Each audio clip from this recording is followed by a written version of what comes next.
satu sisi lagi harus sama agar kompor bisa nyala sempurna. Memang teknik dokter kompor ya, Rudy Moker ini memang seperti ini. Oke, ini juga oke, pemirsa ya.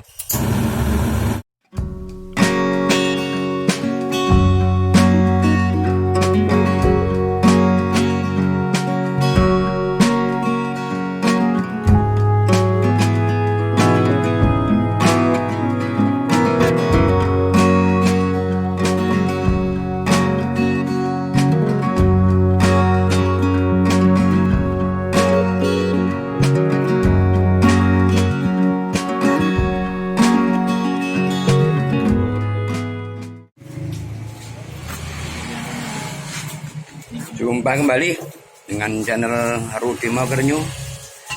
Pada hari ini ada kegiatan untuk membahas atau perbaikan kompor, karena selama ini jarang sekali aku tayangkan, karena tutorial pada kompor juga ini suatu kebutuhan yang sangat penting.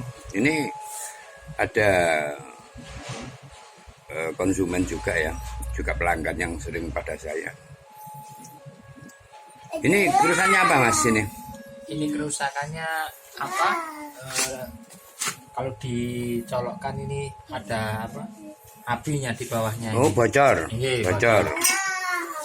Ini biar pemirsa pahami. Ini balik yang sebelah sini Mas ya, bocornya ya. Sebelah sini. Kalau bisa diperbaiki dua-duanya, mungkin kalau ini ada yang kotor atau apa biar bagus. Oh gitu ya. Iya. Ini kebetulan untuk hari ini aku lakukan pengambilan video ini agar dipahami untuk pemirsa. Aku tayangkan setiap momen videoku, entah itu ban motor. Ini memang suasana dan keadaan yang sebenarnya. Setiap aku melakukan kegiatan ini adalah suatu profesi yang selalu aku geluti untuk berbagi manfaat lewat tutorialku, dan kelanjutannya selalu aku perjelas untuk menjadikan manfaat selama aku lakukan, agar pemirsa dapat antisipasi bila mana kondisi kompor atau apa yang perlu diperbaiki agar bisa menangani dengan kemampuan setelah melihat video dan tayanganku. Oke, pemirsa, aku lanjutkan untuk memperbaiki kompor Mas siapa Mas? Mas Prasetyo. Mas Prasetyo. Mas Prasetyo ini oke. Agar cepat selesai, nanti bisa diambil, karena kompor tidak bisa menunggu terlalu lama ya. Oke, disambung kembali.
Oke, setelah kita lepas dari bingkai box kompor ini ya, langkah yang lebih utama kita harus cek keberadaan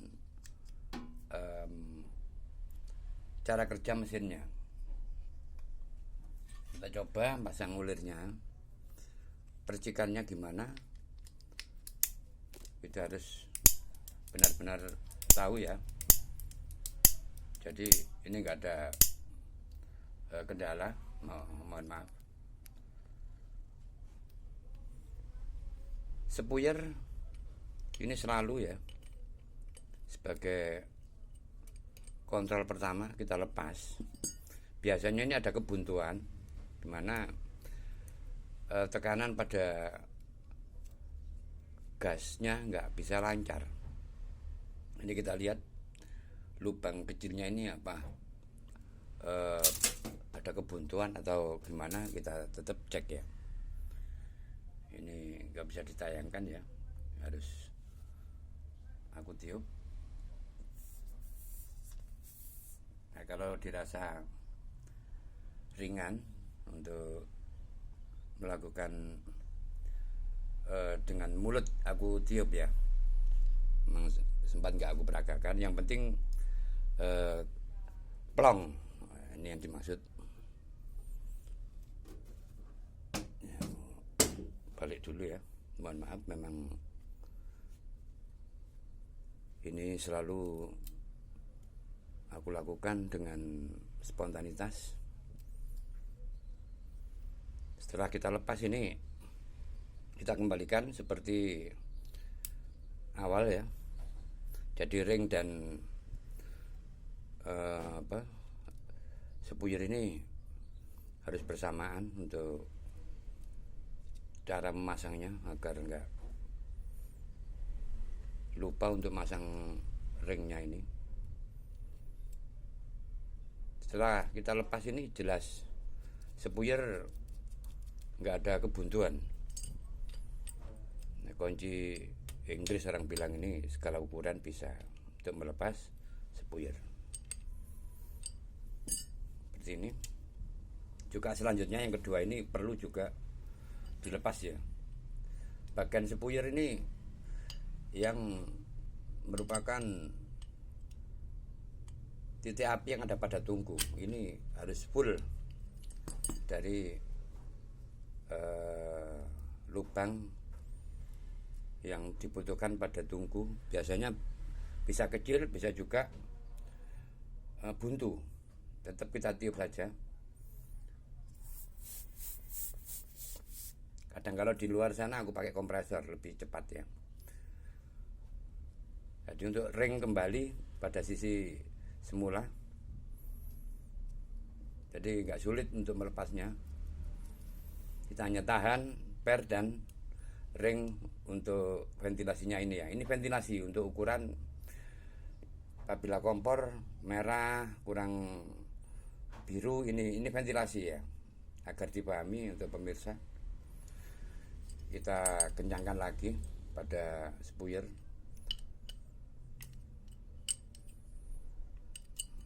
Nah, ini sudah seperti ini.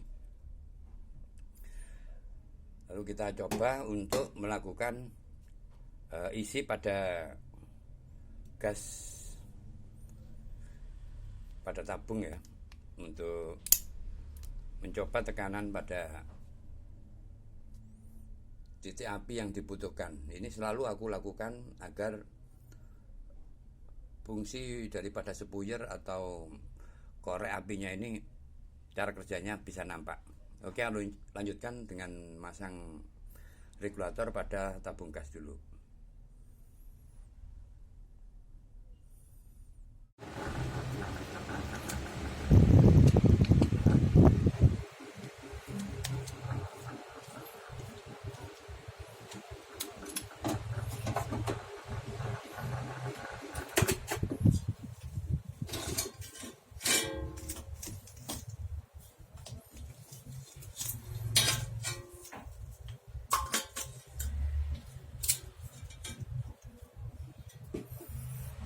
kita sudah pasang pada selang yang menghubungkan pada tabung gas.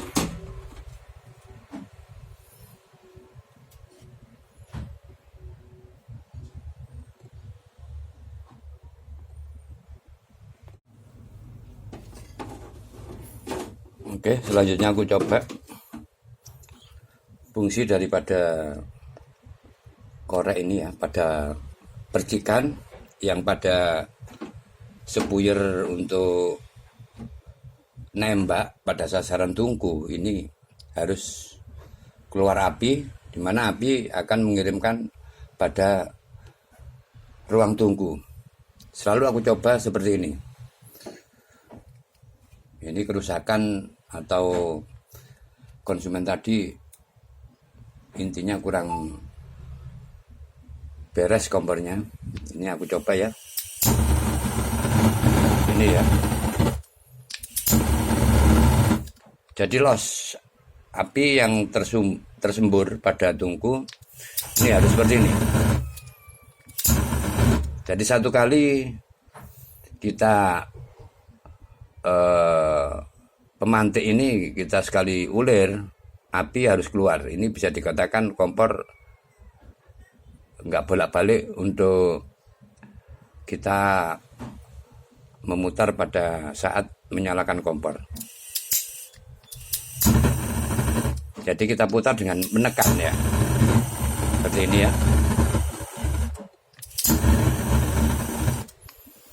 Oke, satu sisi lagi harus sama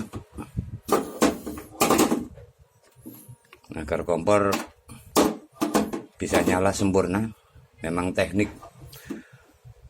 dokter kompor ya, Rudy Moger ini memang seperti ini. Oke, ini juga oke, pemirsa ya. Bisa dikatakan korek dan tungku ini karena api yang keluar memang besar. Ini antara sepuyer utama yang besar ini yang tadi aku lepas dengan tembak pemantik ini bebarengan sehingga menjadikan seperti ini. Oke, kita lanjutkan cara yang berikutnya.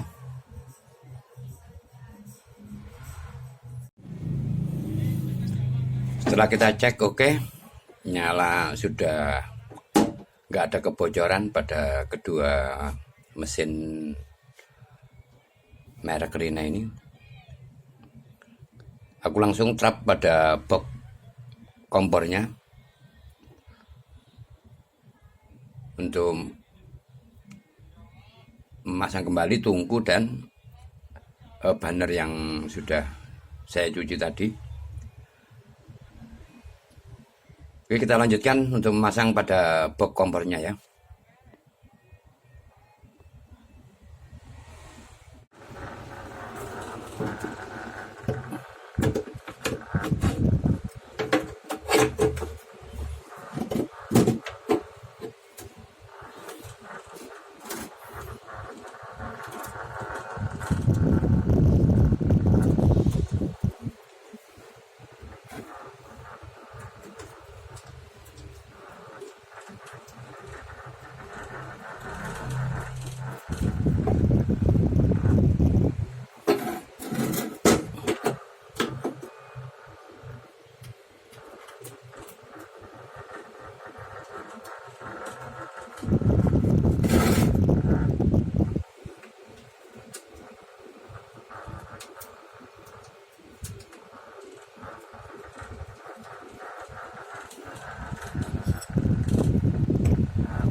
Ini sudah terpasang ya, aku pasang pada tabung, sudah regulator udah oke. Ini sudah aku terap, hasilnya seperti ini. Oke, bisa dicoba ya hasilnya gimana. Ini tekanan terlalu besar, sepertinya regulatornya terlalu besar ya. Ini biasanya kalau ibu-ibu masak ini harus disetel dengan volume pulirnya disesuaikan ya. Oke, satunya juga. Oh, tekanannya terlalu besar. Ini penyebab tekanan ini dari regulatornya harus diseimbangkan. Ini api biru ini sebenarnya juga kita harus pahami di saat kita melakukan kegiatan memperbaiki, selalu aku nggak lepas daripada air ya, karena kotoran yang ada pada tungku atau banner juga sela-sela yang ada ini benar-benar bersih, nggak ada kotoran yang menjadikan nyala merah. Jadi untuk tutorial hari ini juga kompor konsumen bisa dikatakan sudah oke. Ini penyebab sesungguhnya bila mana kompor Anda nanti ada suara jeblok gitu ya, ini nggak fokus. Jadi banner biasanya bentuknya sudah nggak beraturan lagi. Ini juga sebenarnya nggak beraturan ya, karena bahan kuningan yang ada ini banner, mohon maaf ini masih panas ya, sebagai masukan saja meskipun ini sepele. Kadang-kadang ini juga merupakan penyebab bunyi biasanya jeblok gitu ya. Kalau ibu-ibu atau bapak-bapak yang menemui kompor yang jeblok, ada suara jeblok, ini titik fokus pada apinya biasanya kurang pas antara banner dan tungku ini. Ini banner biasanya disebutnya banner ya. Jadi aku menjelaskan sekalian, kondisi meleok atau sudah enggak tertata seperti rata di permukaan bibir tungku ini biasanya menyebabkan suara jeblok. Jadi kita melakukan kegiatan ini agar dipahami gejala-gejala pada kompor Anda ini sebenarnya bisa juga dipelajari lewat tutorialku dalam seputar kompor. Ini nanti juga banyak lagi yang aku tayangkan pada season berikutnya pada channel Rudi Mokerenyu. Oke, seperti ini hasil yang sudah saya lakukan untuk perbaikan hari ini. Jadi kita melakukan kegiatan apapun harus dengan keberanian juga ketelitian. Oke saudaraku, dimanapun berada, juga pemirsa, aku lakukan semua ini agar untuk kita bersama-sama manfaat dan bisa menangani perbaikan dengan keluhan apapun yang ada pada kerusakan pada kompor Anda. Oke, aku cukupkan sampai di sini dulu pertemuan hari ini. Kompor nyala bagus dengan keluhan apapun, kalau memang kita mau pelajari dengan seksama, dengan ketelitian yang ada, ini juga perlu sekali. Meskipun kondisi kita seperti apapun, kalau memang bisa memahami, pastilah kita bisa melakukan apa yang belum kita bisa lakukan dengan meniru atau mencontoh yang sudah ada. Oke saudaraku, aku cukupkan sampai di sini.